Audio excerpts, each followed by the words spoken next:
Thank you for tuning in to our podcast, Módulo Músicos Unidos. Once again, my name is Max, founder of MMP Global Music. You can visit our webpage at mmpglobalmusic.com. All of our information is available in English as well as Spanish. We do offer independent label services for a community of artists, songwriters, producers, composers. Feel free to visit our website for more information, mmpglobalmusic.com. Very well, so in this episode, we'll talk about an interesting article published by Becky SCAROTT, okay, regarding all the audio file formats. Okay, it's very interesting. I'm going to go over exactly all those file formats. Okay, it's very interesting.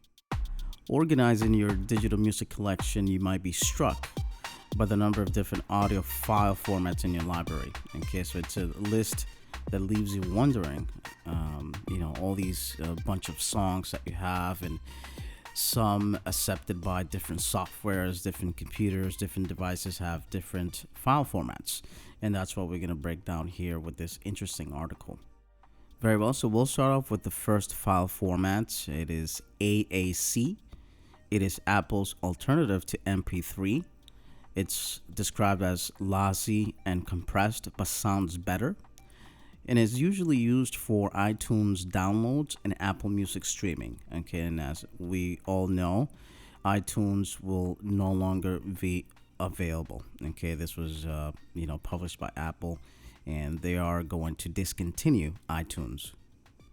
Next file format, it is AIFF. It is described as Apple's alternative to Wave with better metadata support. All right. It is a lossless and uncompressed, but not hugely popular, because not a very popular file format. Next file format, we do have DSD. It is single bit format used for super audio CDs. It comes in 2.8 megahertz, 5.6 megahertz, and 11.2 megahertz for varieties. But due to its high quality codec, it is currently impractical for streaming. All right, and that means it is uncompressed. The next file format, which is kind of common, you might have come across it, is the FLAC. All right, it is described as lossless compression file format, supports high resolution sample rates, and it takes up about half the space of a WAV file. All right, and it stores metadata, which is very important. It is royalty free, and it's considered the preferred format for downloading and storing high resolution albums. Okay, the downside is it is not supported by Apple. All right, so it's not compatible with iTunes, which anyways is going to be discontinued. So that's good. That's good. Good information to know for those of you who have a music library and have those different file formats, and may wonder why some formats are not accepted, and then you may have to convert those audio files. Next, we have the very commonly MP3. All right, so that's very popular. Lossy compressed format ensures small file size, but far from the best sound quality. All right, it is convenient for storing music in smartphones and iPods, so we all know that's very compatible. The next file format, which is not very common, is MQA. All right, it is described as a lossless compression format that packages high-resolution files for more efficient streaming. Okay, and it is used for title masters streaming. Okay, so that's good to know there. The next file format we have is OGG. It is described as, by its full name, it's OGG Vorvis. That's the original name. It's lossy, open source alternative to MP3 and AAC.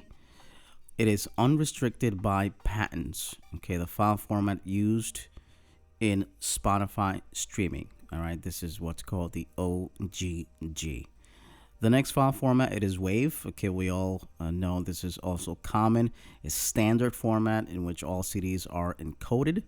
It's a great sound quality, but it is uncompressed, meaning huge files, okay, are stored. Okay, it has poor metadata support, and that is like the album artwork, artist name, song title information, all of that. Duration, it's very, very poor in that sense. Next file format, we have the WMA. All right, it is lossless incarnation of Windows Media Audio. That's what it stands for, but no longer well supported by smartphones or tablets.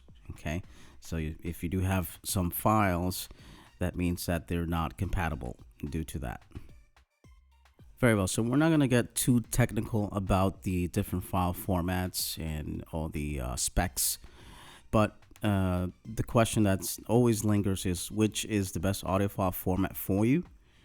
All right, and it is the file format you choose will depend on whether storage or sound quality is key concern, as well as which device you intend to use for playback. Okay, it's that simple.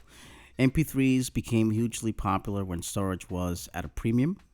Now that phones, music players, laptops have far more storage space, we think you really should be looking to use better than CD quality files.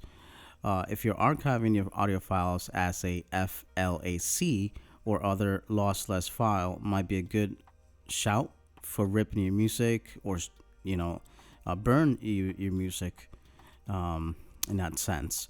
Lossless files strike a good balance between compression and sound quality, allowing you to listen to best quality digital music without taking up all of your storage space. All right, so just make sure your devices are all compatible with your file format of choice. So for those of you that have corrupted files or unaccepted files or errors due to the formats, then you may need to convert those files in a more readable format. Okay, whether it is used for streaming or storage or for other devices such as like iPods, laptops, etc. Very well, so we just wanted to share that piece of information for our listeners. Thought that it would be interesting now that iTunes will be shut down. Some of those file formats may not be compatible, and it may be a good idea if you intend to store your music files that you also consider the file formats to make sure it reads across all devices. Thank you for tuning into our podcast, Módulo Músicos Unidos. You spell it MODULOMUNI and then the number 2. We will provide also a link of our affiliated partner, Soundtrack Your Brand, which is for all businesses, all right, to ensure that music it is licensed properly. All right, there is a very high percentage of businesses that are not paying its proper license to be able to utilize music on their business. So we'll provide the link and you can check it out and feel free to review all the information. If you're a business owner, make sure that you are paying the license to utilize the music in your business. Our podcast is available on your favorite platform. We're available on Apple Music, Google Podcast, Stitcher. We're available at Spotify. We're available on YouTube as well. You can feel free to subscribe to our channel. We're available on TuneIn Radio. We're also available on iHeartRadio, Pocket Cast, Castbox, Overcast, AudioMac, Radio Public, and many more. Thank you for tuning in. Till next time.